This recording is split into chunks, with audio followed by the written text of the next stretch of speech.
At PDAC 2018, we are with Fred Davidson, the President and CEO of Energold Group.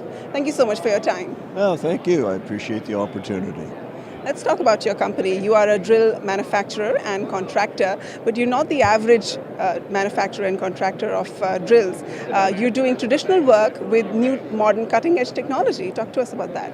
We looked at the industry, and the industry had failed to recognize the influence it makes on the local community. So originally we started off with very small, well, they're actually portable rigs that you assemble on site. That allowed us to engage the local community. They would bring the equipment in. We were allowed to then the opportunity of training them. And very quickly, the job became their project, not our project. And that dealt with the social issues very quickly. The other side was the environmental impact. We can build a rig on a stand that's smaller than the stand we're standing in right now, where traditionally it'd be 20 meters by 20 meters. Ours is maybe 4 meters by 4 meters. So minimum impact upon the environment. And we've tried to do that as we've grown and as we've expanded beyond minerals alone. We still emphasize minimal environmental impact, maximum social impact. So by being conscious about your environmental impact and the social impact, what have been the benefits and advantages of taking on this approach? Well, the advantage is it was a new approach. Nobody was doing it, and I think people are starting to recognize that if we're going to work in communities, we have to involve the community.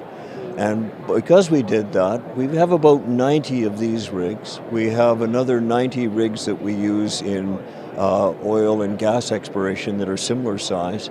The whole idea is to involve the community as much as possible, so that as soon as possible, they start realizing the benefit of what we do. We're the lead for any of our clients. We're the first people in. We're the first impact they make on the community. And if it's positive, it makes it much easier for our clients later on when they actually want to develop something. Okay, so the mineral market industry has been a volatile sector, and that has made you diversify into other industries as well. Talk to us about that.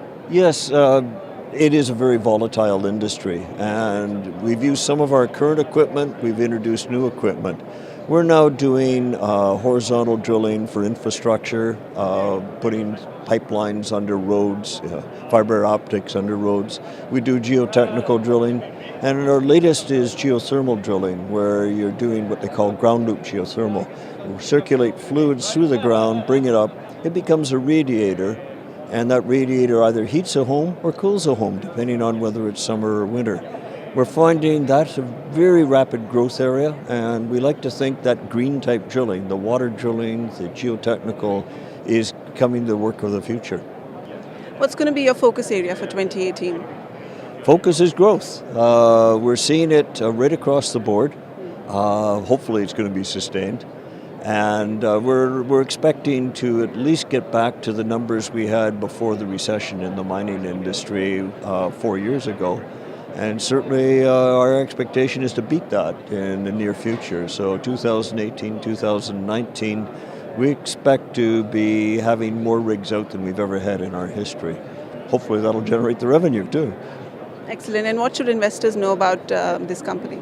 Well, what makes us a little unique is we're not focused strictly on minerals, although minerals does give us a huge bump up when things are active.